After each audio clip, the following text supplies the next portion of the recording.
The helicopter was under fire, and Petty Officer First Class Marcus Cole had roughly 90 seconds to figure out whether the British operator sitting beside him was about to get him killed. It was March 2002, somewhere over the Shahi Kot Valley in eastern Afghanistan. The Chinook helicopter carrying Cole was descending toward a mountain peak. Intelligence had assured them the summit was clear of enemy fighters, but intelligence was wrong. Tracer rounds sliced through the night sky like furious fireflies. They punched through the helicopter's fuselage with sharp metallic pops, sounds Cole would remember for the rest of his life. Those sounds meant only one thing: someone was trying very hard to kill him. Cole was 28 years old. He was a Navy SEAL on his third combat deployment, having already served in Iraq and the Philippines. He was a man who had earned his Trident pin because he refused to quit, even when every fiber of his being begged him to stop.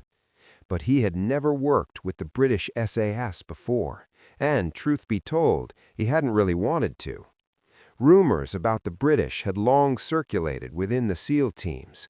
The talk was that they considered the Americans too loud, too aggressive, and too reliant on technology and brute firepower rather than patience and skill. The phrase making the rounds through the special operations community went like this: "All gear, no idea." That was how the British supposedly characterized the SEALs. And now, here sat Cole, just 3 feet away from a British sergeant named Thomas Brennan. In a matter of seconds, both men would be fast-roping down onto a mountain teeming with Al-Qaeda fighters, and Cole didn't know if Brennan would act like a professional or if he would hesitate. The helicopter lurched violently. Several more bullets tore through the fuselage. The crew chief was shouting something, but Cole couldn't make out his words over the roar of the rotors and the gunfire. And then Neil Roberts fell. A second ago, he had been standing at the ramp, ready to descend, but the very next second, the helicopter pitched sharply, and Roberts vanished into the darkness, ripped from the ramp and plummeting toward the mountainside, where the enemy lay in wait. Cole saw it. Brennan saw it. Every man on board saw their comrade vanish into the night. In that moment, all the rumors, prejudices, and assessments of their allies became utterly irrelevant. "Man overboard!" Cole shouted into his radio. "Roberts went down. We have to go back." But the helicopter was already climbing, trailing smoke from its battle damage. They couldn't go back. The aircraft was barely staying airborne.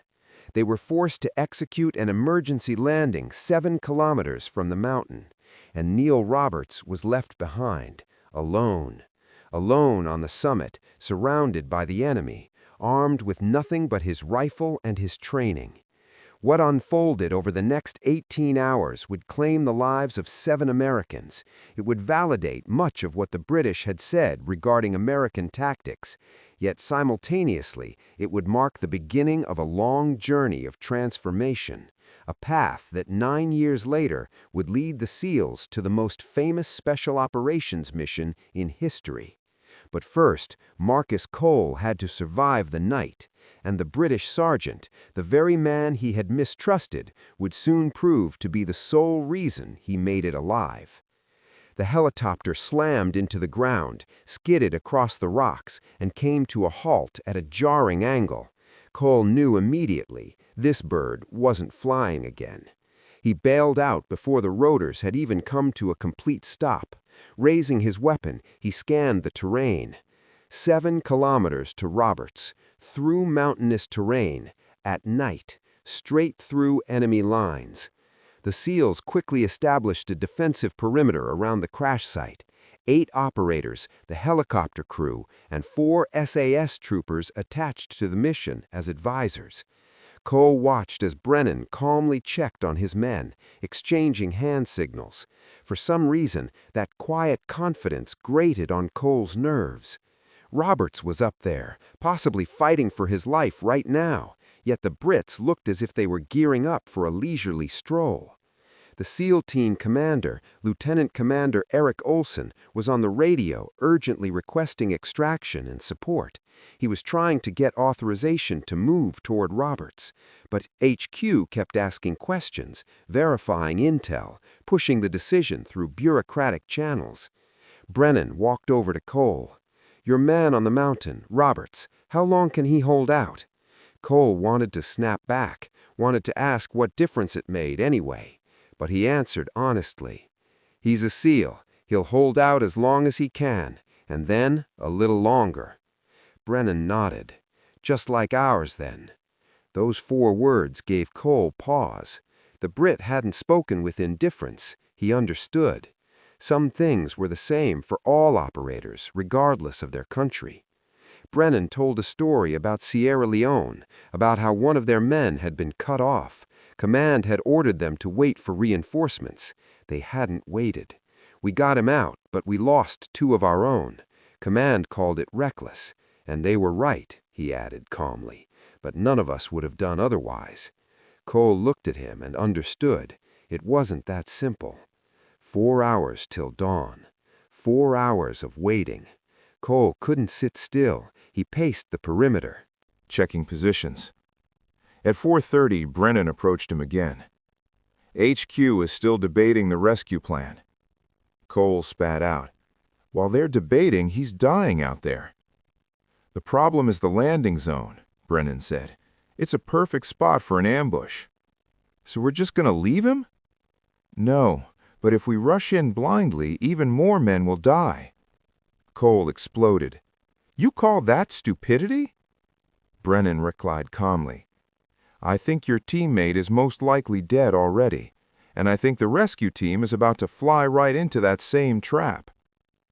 Cole would remember those words for the rest of his life, because the dawn confirmed them. When the rescue team landed on the summit of Takur Ghar, the helicopters immediately came under fire. One was shot down almost instantly. A battle ensued that lasted 18 hours. 7 Americans died. But the operation was ultimately completed. The summit was taken. Later, a British analysis of the operation proved harsh. The report stated that American forces relied too heavily on aggression and acted without sufficient intelligence. Cole read that report months later, and he realized, in some respects, the British were right. The next 9 years changed everything. The SEALs began to operate differently. More intelligence, more training, more analysis. And on May 1, 2011, this led to the operation in Abbottabad. Marcus Cole did not participate in the raid on Osama bin Laden, but he knew the men who were there. That night, he sat in his home in Virginia Beach, watching the news. At 11:30 p.m., he received a message. "It's over. No casualties." Cole stared at the screen for a long time. He thought about Roberts Ridge, about the 7 who had died, and about how, over the course of 9 years, the SEALs had transformed from a force criticized for recklessness into a unit capable of executing the most complex special operation in history. 2 days later, he received a message from Brennan. Just 3 words. "Great job, mate." And Cole knew. The Brit understood it all. They had survived. They had become better. And they had proven it in the only language that special forces respect. A short while later, Olson finished his radio call. His face looked grim. "The rescue team is already on its way up," he said. "Rangers and Air Force medics. They'll land on the summit at dawn." "At dawn?" Cole couldn't hide his irritation. "That's 4 hours away. Roberts doesn't have 4 hours." "I know," Olson replied, clenching his jaw. "But we wouldn't make it there on foot any sooner than the choppers anyway. The only thing we can do is be ready to support them when they arrive." It was logical, it was tactically sound, and yet Cole hated the decision. Brennan appeared at his side again. "Your lieutenant is right, tactically speaking," he said calmly. "But that's exactly what's pissing you off right now, isn't it?" Cole spun around to face him. "And what the hell do you know about it?" Brennan answered without a trace of irritation. "I know that right now you're thinking about every minute Robert spends up there alone. You're thinking about what they might be doing to him, and you're thinking that if the roles were reversed, he'd already be on his way to you. Orders be damned." Cole remained silent, because the Briton had described his thoughts with absolute precision. Brennan stared out into the darkness for a moment, then spoke. "We had a similar situation in Sierra Leone back in 2000. One of our guys got left behind during an evacuation. Command ordered us to wait for backup." He paused. "We didn't wait." Cole looked at him. "And what happened?" "We got him out, but we lost 2 of our own." He spoke of it calmly, without any dramatics. "Command was furious. They called us reckless. They said we'd jeopardized the entire team for the sake of a single man." Brennan shrugged. "They were right. We really did put everyone at risk." He looked at Cole. "And not a single one of us would have done it any other way." Cole was surprised. He'd expected to hear something from the Brit about discipline and caution. Instead, he heard exactly what any SEAL would have said. "The difference lies elsewhere," Brennan continued quietly. "Afterward, we learned our lesson. We changed our tactics. We started preparing better so we wouldn't end up in situations like that again. But we never once said that our decision was a mistake." 4 hours until dawn. 4 hours of waiting. Cole couldn't sit still. He patrolled the perimeter, checked their positions, and adjusted their fields of fire. Anything to keep from thinking about how much longer Roberts could possibly hold out. Meanwhile, the SAS took up their positions alongside the Americans. They moved quietly and confidently, as if this were just routine procedure. At 4:30, Brennan approached Cole again. "I've been monitoring the radio traffic. Your HQ is discussing a rescue plan." "Discussing?" Cole repeated with irritation. "While they're busy discussing, he's dying out there." Brennan nodded. "The problem is the landing zone. That peak is the perfect spot for an ambush. The enemy has had several hours to prepare. Any helicopter that flies in there will come under fire." "So what?" Cole snapped. "Are we just going to leave him there?" "No," the Brit replied calmly. "But if you fly in there without knowing what to expect, you could end up losing even more men." Cole spun around to face him. "We're SEALs. We don't leave our own behind." "We do too," Brennan said, "but we also try not to lose men due to poor planning." He paused, then added, "There's a difference between bravery and stupidity." Now Cole could no longer hold back. "You call this stupidity? My teammate is out there, wounded, surrounded by the enemy, and you want me to sit here and wait for your wise British decision to tell us when we're allowed to rescue him?" Brennan's expression remained unchanged. "I think your teammate is most likely already dead." The words sounded cold, yet devoid of cruelty. "I think he died fighting, because that's what operators do." He looked at Cole. "And I think a rescue team would fly straight into that same trap and lose even more men, because right now emotions are driving tactics." "You can't know that." "No," Brennan conceded, "but I've been doing this for 15 years, and I've seen what happens when Special Forces units act without preparation." He paused briefly. "Nothing good ever comes of it." Cole wanted to object. He wanted to say that the British simply didn't understand American resolve, but something in Brennan's voice stopped him. It wasn't mockery, it was experience. "So what would you do?" Cole asked, finally, "if one of your own guys was out there?" Brennan remained silent for a moment. "I would do the same thing your guys are doing. I'd send a rescue team. I'd accept the risk.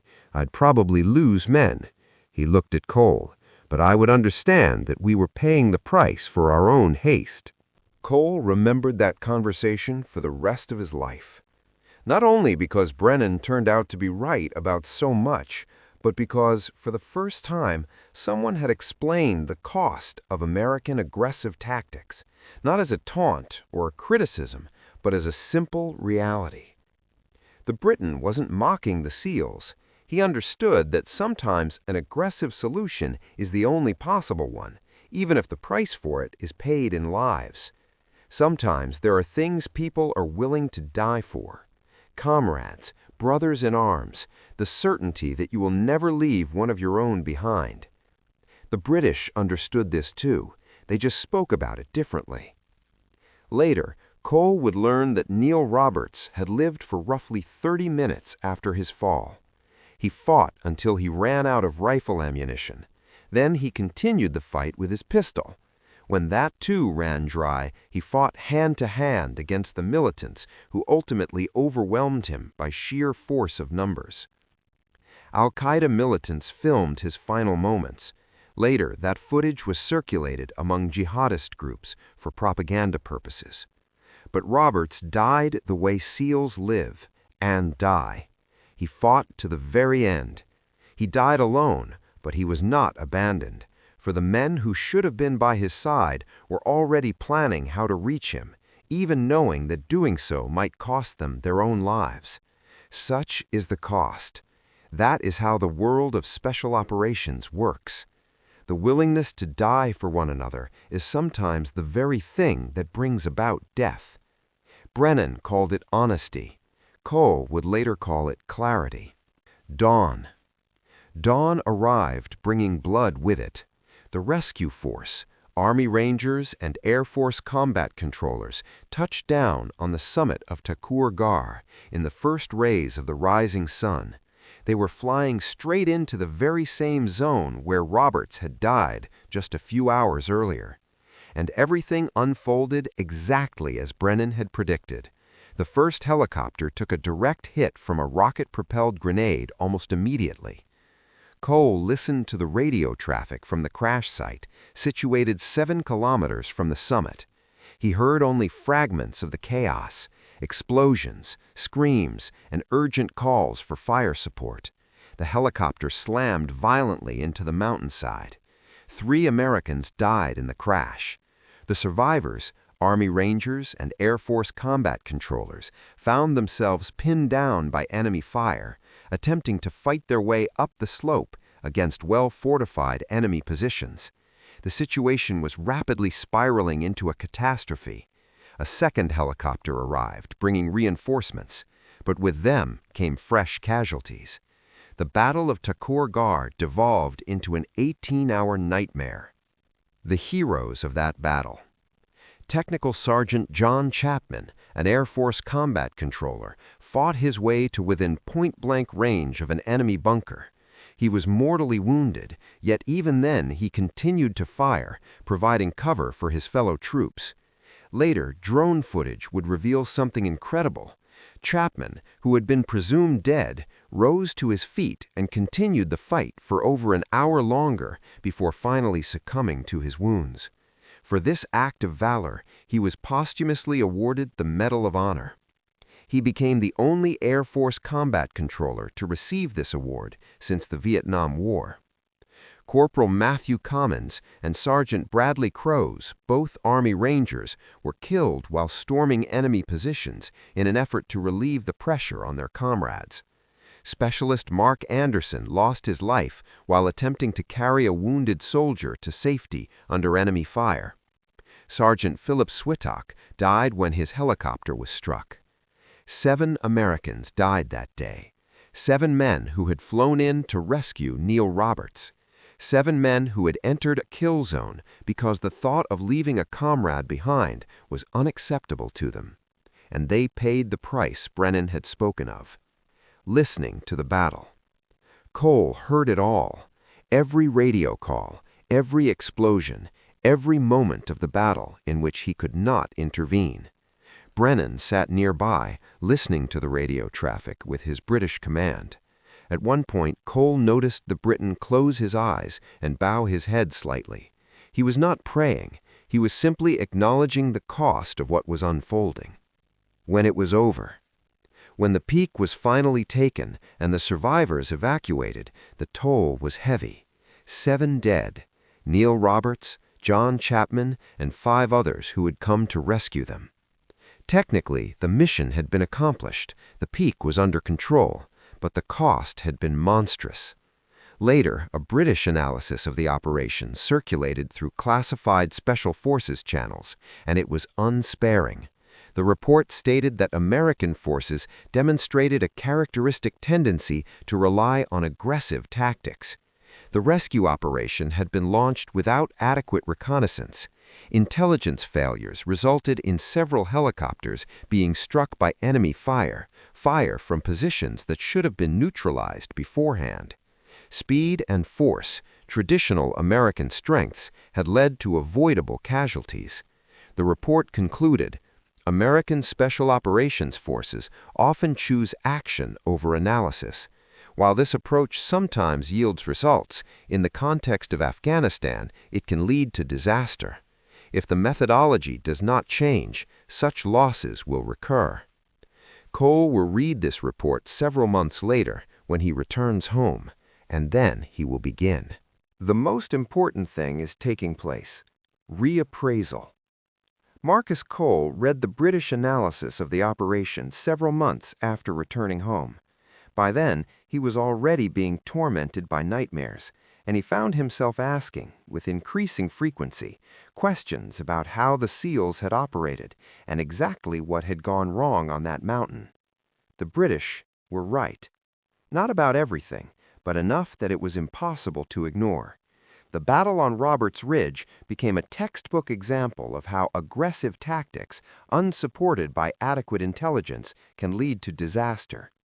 American resolve and the drive to act swiftly had resulted in the operators being thrown into a veritable meat grinder. And the cost of that lesson was 7 lives. The next 9 years would change a great deal.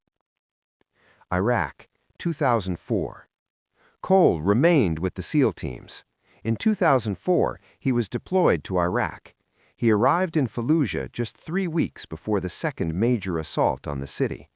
The SEALs' mission this time was different. They were not to conduct an assault. Their task was reconnaissance. They needed to identify insurgent positions, their routes, and their defensive lines, everything that would aid the Marines during the offensive. This was precisely the kind of work at which the SAS were traditionally considered masters. Patience, observation, information first. And Cole found himself thinking more and more often of Brennan and of their conversation in the darkness that night when Roberts was dying on the mountain. Cole's team spent 11 days on the outskirts of Fallujah. They moved only at night. During the day, they lay low, observed, tracked enemy movements, and transmitted their findings. Sometimes, insurgents passed within mere meters of their hiding spots. They could have opened fire. They could have taken out dozens of targets, but they did not shoot. They observed. They gathered intelligence, and this intelligence would later save the lives of Marines during the assault on the city. A difficult decision. On the 12th day of the mission, the very thing every scout fears came to pass. A civilian stumbled upon their hideout by accident. The situation was a familiar one. Something similar had already happened to the British during the Persian Gulf War. Later, a similar dilemma would arise in the story known as Lone Survivor. The operators faced a choice: let the man go and risk him reporting their presence, or do otherwise. The team commander made his decision: let the civilian go and immediately relocate. They moved to a new position and completed their mission. The civilian never gave them away. Perhaps it was luck, or perhaps he simply understood that war had no place in his neighborhood.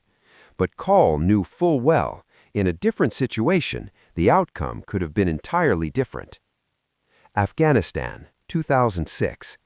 In 2006, Cole found himself back in Afghanistan. By now, he was a team commander responsible for 12 operators. Much had changed since the events at Roberts Ridge. The SEAL presence in Afghanistan had expanded significantly, and operations had grown in scale. Over the course of 7 months, Cole's team conducted 37 direct action raids against Taliban positions. Each one demanded a precise balance between speed and preparation. And the results demonstrated just how much their approach had evolved. Throughout the entire period, not a single friendly casualty. 31 confirmed enemy kills, 14 high-value targets captured. The intelligence gathered enabled new operations across 3 separate provinces. Cole's post-mission reports were studied closely at SEAL headquarters. His methods were gradually becoming the standard. Extended surveillance prior to an assault, and analysis of the target's daily routine, a willingness to abort the mission if conditions were not ideal. It was a combination of 2 approaches, American decisiveness and British patience. Iraq, 2008. In 2008, Cole deployed to Iraq for the final time. By then, the situation had already changed. The troop surge had yielded results. The level of violence had dropped. American forces were gradually scaling back their presence. But there was still work to be done. Cole's team was tasked with locating and capturing a key al-Qaeda leader in Baghdad. This man had coordinated a series of terrorist attacks that claimed the lives of more than 200 civilians. He was extremely cautious. He never stayed in one place for long. He constantly changed his means of communication. He avoided establishing predictable routes that could be used to track him. Several previous attempts to capture him had already failed.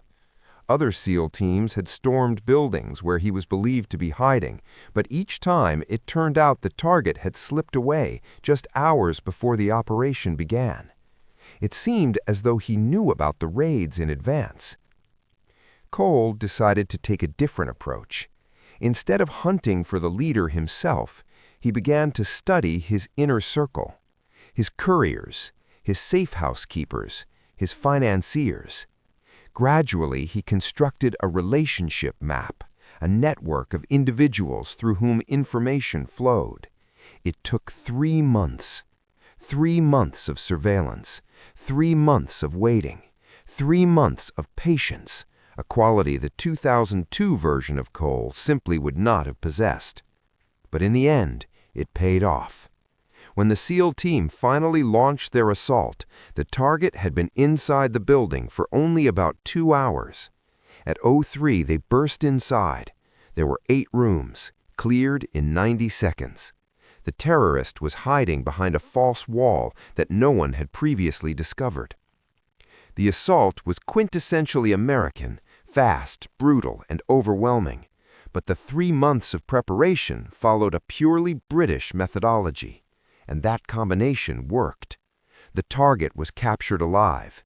The intelligence obtained from him allowed them to dismantle the entire militant network in just 6 weeks. Cole's commander later remarked, "This is the most meticulously planned target acquisition operation I've ever seen from the SEALs." Cole replied simply, "It's a lesson from Roberts Ridge." In 2009, fate brought Marcus Cole and Thomas Brennan together once again.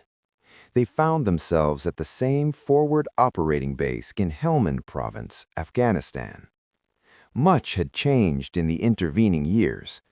Cole was now a senior chief petty officer, commanding a SEAL platoon.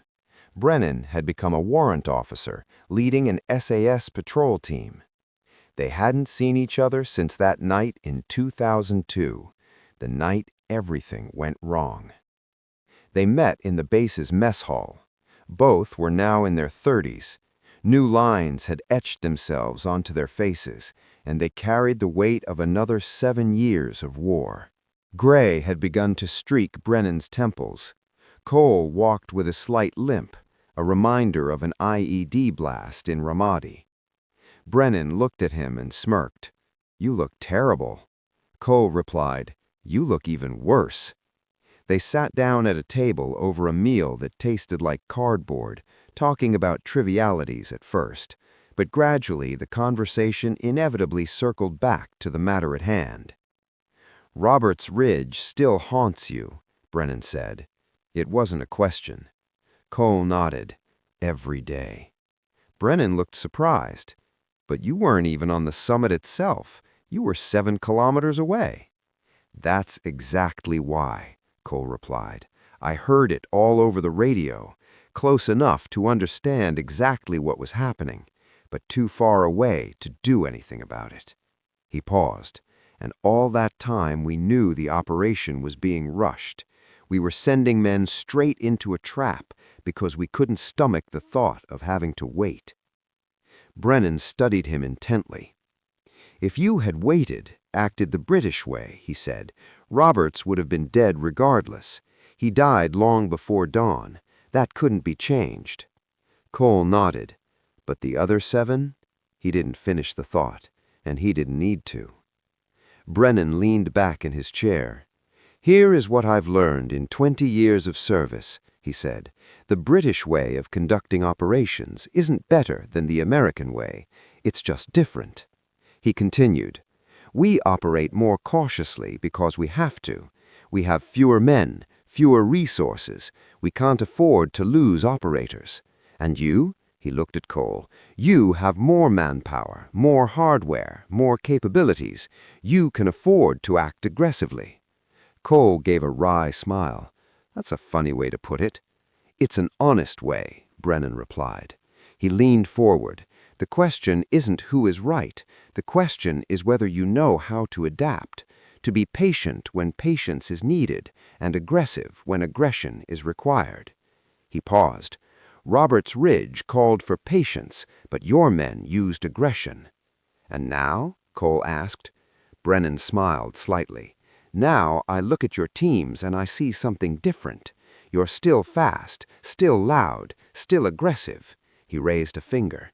"But now, underneath that, there is training, intelligence, an understanding of when to wait."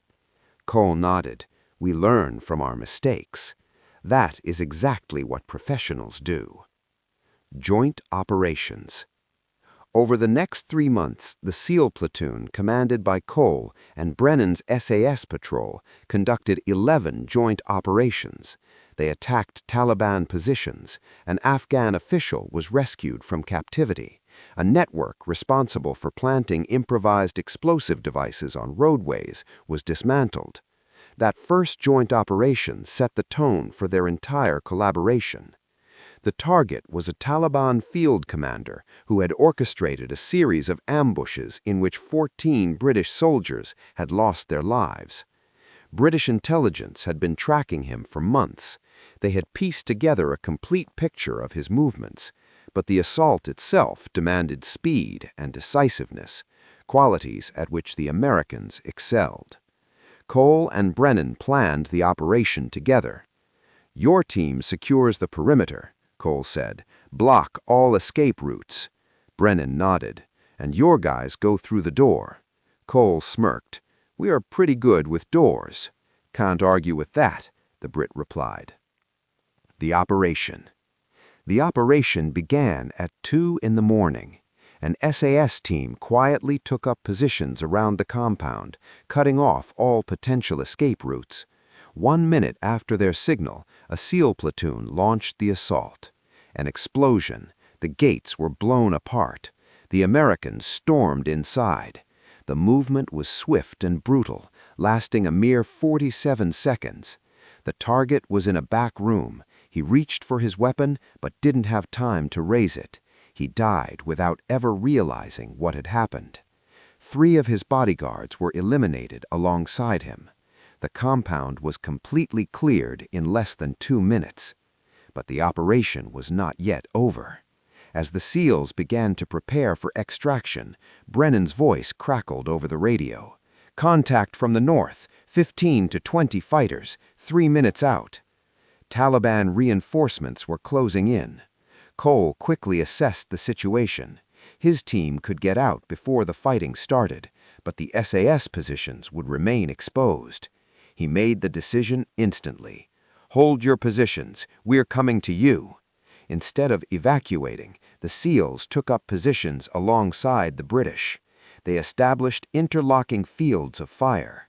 When the Taliban closed in, they walked straight into a veritable kill zone. 11 fighters fell within the first 30 seconds. The rest scattered. Not a single casualty among the Allies. In the spring of 2011, Marcus Cole was stationed in Virginia at a U.S. Navy Special Operations base. By that time, he had already spent nearly 10 years at war. Afghanistan, Iraq, dozens of operations, hundreds of hours of planning and surveillance. He had begun to seriously consider ending his service. His body was gradually wearing down. His knees ached from endless helicopter insertions. His sleep had become heavy and restless, and the memories of fallen comrades never faded. But in early April, he was summoned to a classified briefing. Typically, such meetings signaled a new operation, but this one was different. The team commander spoke calmly, without wasting words. "We have a target." A satellite image of a large compound in Pakistan appeared on the screen. A small city, Abbottabad.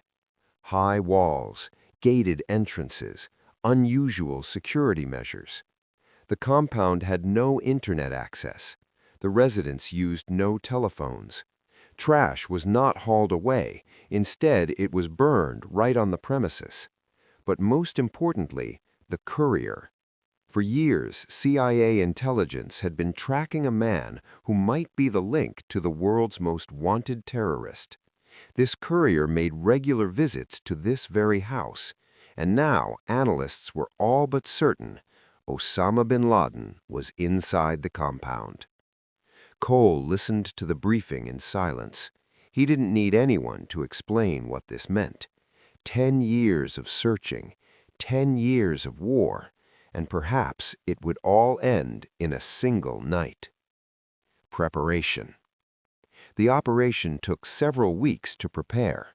Every detail was rehearsed again and again. The team trained on a full-scale replica of the compound built at a secret base. They practiced their entry points, the stairwells, the rooms, how many seconds it would take to reach the third floor, where the doors might be located, where traps might be hidden. And all this time, Cole was thinking about one thing, about how the tactics had changed. If an operation like this had been conducted in 2002, everything would have looked different. Helicopters would have simply dropped off an assault team, rapid entry, maximum speed, minimal preparation. But now everything was different. Intelligence had been gathered over months. Analysts had studied the habits of the compound's residents. They had tracked couriers. They had calculated every single detail. This was precisely the kind of patience Brennan had once spoken of. The night of the operation. May 1st, 2011. 2 helicopters carrying SEAL operators crossed the Pakistani border at low altitude. Cole sat inside, checking his gear. Everyone remained silent. As the helicopter approached the compound, something happened that no one had anticipated. The aircraft lost stability due to the hot air trapped within the courtyard and began to lose lift rapidly. The pilot managed to land the helicopter, but it was a hard landing. For a second, silence fell. Then the commander spoke over the radio. "We proceed." And the operation continued. No panic, no delays. Years of training were paying off. The assault.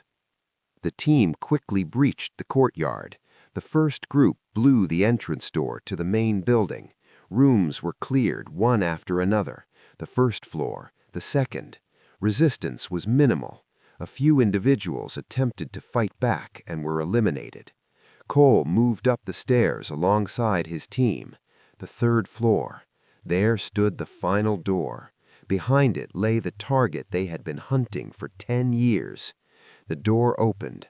A tall man stepped out of the room. He was unarmed, but the operators knew exactly who stood before them. 2 shots. Osama bin Laden fell. The world's most wanted terrorist was dead. The operation had taken less than 40 minutes. Aftermath. When the team left Pakistan and returned to base, no one celebrated. There were no shouts, no jubilation, only a quiet understanding that one chapter of the war had come to an end. Cole sat on a gear crate staring at the floor. Just then, a British intelligence officer who had helped coordinate the operation sat beside him. He handed Cole a bottle of water. "Good work." Cole nodded. The Britisher studied him more closely. "You were at Roberts Ridge, weren't you?" Cole looked surprised. "Yes." The officer smiled. "I served with Thomas Brennan back then." Cole remembered instantly. "Is he still in the service?" "Not anymore. He retired 2 years ago." The officer paused. "But I know exactly what he would say about this operation." Cole looked at him. "And what's that?" The Britisher smiled faintly. "He'd say it's the perfect example of how Special Forces units ought to operate." He ticked the points on his fingers. Months of intelligence gathering, patience, and at the precise moment, a strike as swift and decisive as possible. Cole gave a quiet chuckle. That was exactly what they had talked about 9 years ago in the darkness of the Afghan night. Patience and aggression at the right moment. Epilogue. A year later, Cole left the service. He had spent 12 years in special operations. In the time since then, the world has changed profoundly. But the lesson of Roberts Ridge stayed with him forever. Sometimes speed saves lives. Sometimes patience does. But true professionals know how to distinguish between those moments. And that is precisely what sets elite units apart from all the rest. And one more thing, they never forget those who paid for those lessons with their lives. Neil Roberts, and the other 7 who died trying to save him. To save. It is precisely thanks to such people that future generations of fighters learn to fight better, so that one day they do not repeat their mistakes.